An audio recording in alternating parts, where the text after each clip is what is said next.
বাংলাদেশে যতদিন পর্যন্ত মুসলমানরা উজ্জীবিত অবস্থায় থাকবে, এই নাস্তিকবাদ, ট্রান্সজেন্ডার মতবাদ বাংলাদেশে কখনো সক্রিয় হতে দেওয়া যাবে না। ট্রান্সজেন্ডার এর অর্থ হচ্ছে আপনি জন্ম নিয়েছেন পুরুষ হিসেবে, আপনি পুরুষ হিসেবে জন্ম নিয়েছি, কিন্তু আমার মন বলে আমি নারী। নাউযুবিল্লাহি মিন যালিক। কথা বুঝতেছেন? ট্রান্সজেন্ডারের মৌলিক অর্থ হচ্ছে জন্ম নিয়েছে পুরুষ হিসেবে, কিন্তু সে মনে মনে ভাবে আমি আসলে পুরুষ নই, আমি একজন নারী। মাথা থেকে পা পর্যন্ত সকল স্ট্রাকচার ছেলেদের মতো, পুরুষের মতো, কিন্তু আমার মন বলে আমি নারী।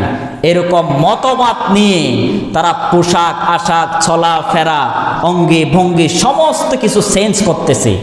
এমনকি সার্জারির মাধ্যমে, অপারেশনের মাধ্যমে, অস্ত্রোপচারের মাধ্যমে তাদের লিঙ্গ পর্যন্ত পরিবর্তন অলরেডি বাংলাদেশের মধ্যেই করে ফেলেছে। পশ্চিমা দেশে তো আছেই, বাংলাদেশের মধ্যেও এই কুফরি কাজকর্ম ঢুকে গিয়েছে। নাউযুবিল্লাহি মিন যালিক। এই ট্রান্সজেন্ডারের এক নাম্বার প্রধান দাবি হচ্ছে, বাংলাদেশে যদি একজন মানুষ বলে ওঠে সে কিন্তু জন্ম থেকেই পুরুষ, সে যদি ডিক্লার দেয় আমি আসলে পুরুষ নই, আমি একজন নারী, তাহলে আইন অনুযায়ী তাকে স্বীকৃতি দিতে হবে সে নারী। কথা বুঝতেছেন? সে একজন কিন্তু পুরুষ, কিন্তু সে যদি দাবি করে আমি পুরুষ নয়, আমি একজন নারী, তাহলে সরকার থেকে তাকে মনোনয়ন দিতে হবে, তার আইন অনুযায়ী তাকে দাবি মেনে নিতে হবে।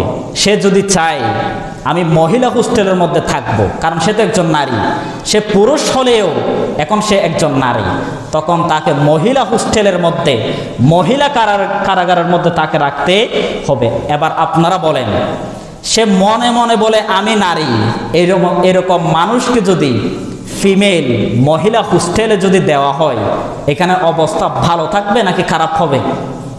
কথা বলেন, অবস্থা ভালো থাকবে নাকি খারাপ হবে?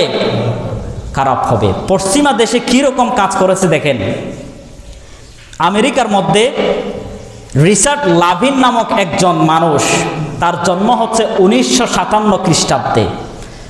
1988 সালে সে বিয়ে স্থাপন করে, এমনকি তার 2জন সন্তান পর্যন্ত ভূমিষ্ঠ হয়েছে।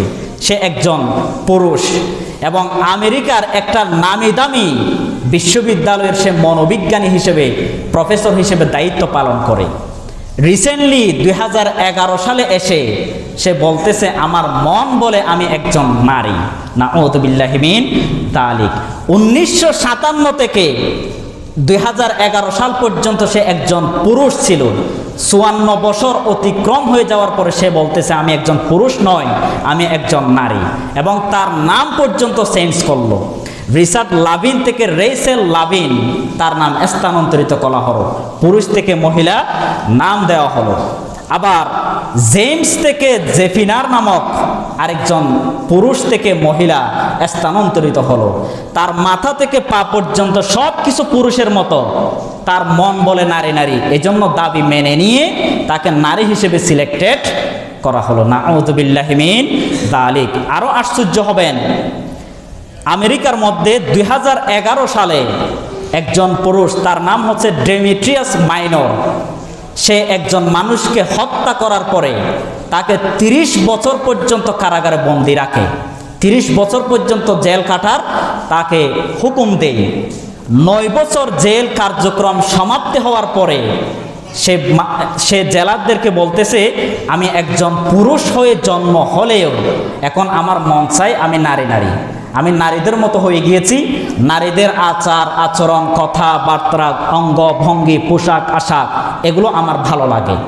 তখন জেলার তার আদালতের প্রশাসন অনুযায়ী, কারণ পশ্চিমা দেশে এই মতবাদ আগে থেকেই প্রচলিত এবং আইনি হিসেবে এটা সিলেক্টেড হয়ে গিয়েছে, আইন বিল পাশ হয়ে গিয়েছে। এজন্য এই লোকটাকে 9 বছর পরে সে যখন দাবি করলো আমি একজন নারী, তখন ওই কারাগার থেকে বের করে এনে মহিলা কারাগারের মধ্যে তাকে দেওয়া হলো।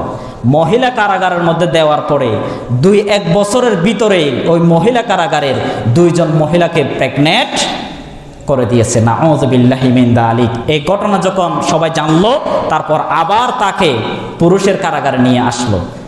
এবার আপনারা নিজে নিজে চিন্তা করে দেখেন, এই ইহুদি খ্রিস্টানদের মতবাদ যদি বাংলাদেশে প্রচলিত হয়ে যায়, বাংলাদেশের কি অবস্থা হবে একটু শুনেন, দেখে নেন।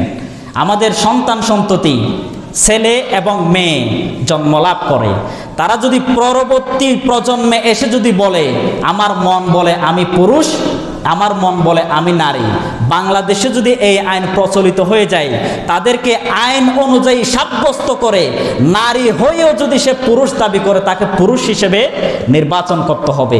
পুরুষ হয়ে জন্ম লাভ করার পরেও সে যদি বলে আমি নারী, তাকে নারী হিসেবেই বাছাই করতে হবে। নাউযু বিল্লাহি মিন যালিক। এমনকি